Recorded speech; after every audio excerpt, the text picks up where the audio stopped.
Hi అండి, నమస్తే. Welcome back to Lovely Moms. ఇవాళ వీడియోలో చిన్నవాళ్ళ నుంచి పెద్దవాళ్ళ వరకు అందరూ చాలా ఇష్టంగా తినే పిజ్జాని బయటకు వెళ్ళి కొనుక్కునే పని లేకుండా ఇంట్లోనే అవెన్ ఇంకా ఈస్ట్ లేకపోయినా కూడా గోధుమ పిండితో పర్ఫెక్ట్గా ఎలా చేసుకోవాలో చూసేద్దాం. ముందుగా ఒక మిక్సింగ్ బౌల్ తీసుకొని ఇందులోకి 1/4 కప్పు వరకు గోధుమ పిండిని తీసుకోండి. గోధుమ పిండి మధ్యలో ఇలా గుంటలా చేసి 1/4 కప్పు వరకు తాజా పెరుగుని వేసుకోండి. దీంట్లో తాజా పెరుగును మాత్రమే యూజ్ చేయాలి, పులిసిన పెరుగుని అస్సలు వేసుకోకండి. నెక్స్ట్ ఇందులోకి 1/2 teaspoon baking soda, 1/2 teaspoon baking powder, 1/2 teaspoon salt, 1/2 teaspoon పంచదార వేసి పెరుగులో ఇవన్నీ బాగా కలిసేలా ఒకసారి మిక్స్ చేయండి. ఇప్పుడు ఒక చిన్న నొరగలా వస్తుంది, అంటే ఇందులో వేసిన బేకింగ్ పౌడర్ సోడా బాగా యాక్టివ్ అయ్యి పిండి ఫ్లఫీగా వస్తుంది. ఇప్పుడు ఇందులోకి వాటర్ ఏమీ యాడ్ చేయకుండా కేవలం పెరుగుతో మాత్రమే మనం పిండిని కలుపుకోవాలి. ఇక్కడ నేను ఇంకో 1/2 కప్ వరకు పెరుగుని యాడ్ చేశాను.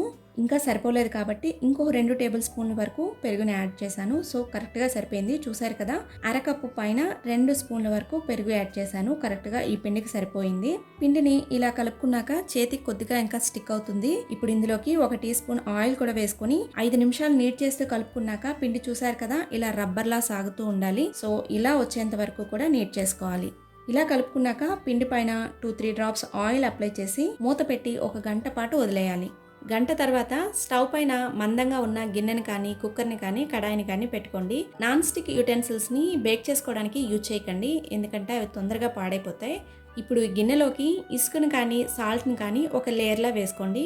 నేను ఇక్కడ సాల్ట్ని వేస్తున్నాను. ఈ సాల్ట్ని నేను చాలాసార్లు బేక్ చేసుకోవడానికి యూజ్ చేయడం వలన కొంచెం కలర్ చేంజ్ అయింది. ఈ సాల్ట్ని మనం ఎన్నిసార్లు అయినా బేక్ చేసుకోవడానికి యూజ్ చేసుకోవచ్చు. ఇప్పుడు సాల్ట్ వేసుకున్నాక దీనిపైన ఒక స్టాండ్ని కానీ లేదా ఒక చిన్న కప్ని బోర్లించి కానీ తీసుకోండి.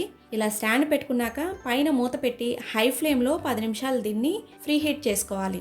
ఈలోగా మనం పిజ్జా బేస్ అలాగే పైన టాపింగ్ కూడా రెడీ చేసుకుందాం. ఇప్పుడు ఒక ప్లేట్ తీసుకోండి. స్టీల్ అయినా అల్యూమినియం అయినా ఏదైనా పర్లేదు. దీనిపైన కొద్దిగా ఆయిల్ కానీ బటర్ కానీ అప్లై చేయండి. ఇలా అప్లై చేయడం వల్ల పిజ్జా బేక్ అయ్యాక చాలా ఈజీగా వచ్చేస్తుంది.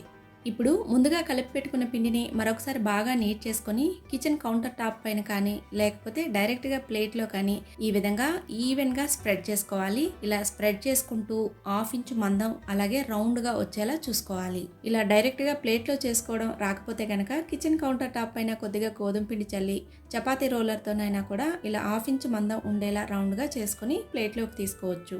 ఈ విధంగా చేసుకున్నాక ఎడ్జెస్ నుంచి 1/2 ఇంచు లోపలికి ఈ విధంగా చేత్తో చుట్టూతా కొద్దిగా నొక్కి పెట్టాలి. ఇలా చేసుకోవడం వల్ల నెక్స్ట్ మనం పిజ్జా సాస్ చీజ్ వేస్తాం కదా, దానికి చిన్న బార్డర్లా ఉంటుంది. ఇలా చుట్టూ చేసుకున్నాక దీనిపైన ఫోర్క్తో అక్కడక్కడ గుచ్చుకోవాలి. ఇప్పుడు దీనిపైన సరిపడినంత పిజ్జా సాస్ని అప్లై చేయాలి. పిజ్జా సాస్ లేకపోతే మమ్మో సాస్నైనా అప్లై చేయొచ్చు, రెండు సేమ్ ఫ్లేవర్ ఉంటాయి. ఇలా సాస్ని స్ప్రెడ్ చేసుకున్నాక దీనిపైన మొజరెల్లా చీజ్ని వేసుకోవాలి.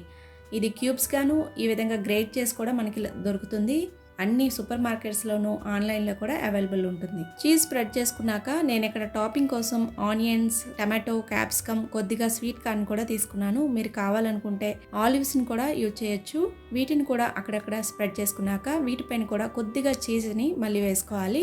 చీజ్ వేసుకున్నాక పిజ్జా సీజనింగ్స్ ఇంకా రెడ్ చిల్లీ ఫ్లేక్స్ని వేసుకోవాలి. ఇవి కూడా అన్ని సూపర్ మార్కెట్స్లోనూ అలాగే ఆన్లైన్లో కూడా దొరుకుతాయి.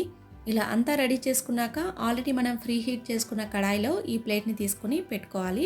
ఇప్పుడు దీన్ని హై ఫ్లేమ్లోనే 5-6 నిమిషాలు బేక్ చేసుకోవాలి. 5-6 మినిట్స్ తర్వాత స్టవ్ని మీడియం ఫ్లేమ్లో పెట్టుకొని మరొక 5-6 నిమిషాలు బేక్ చేసుకోవాలి. మనం చేసుకునే పిజ్జా బేస్ థిక్నెస్ని బట్టి 1 or 2 మినిట్స్ ఎక్కువ కానీ తక్కువ కానీ అవుతుంది.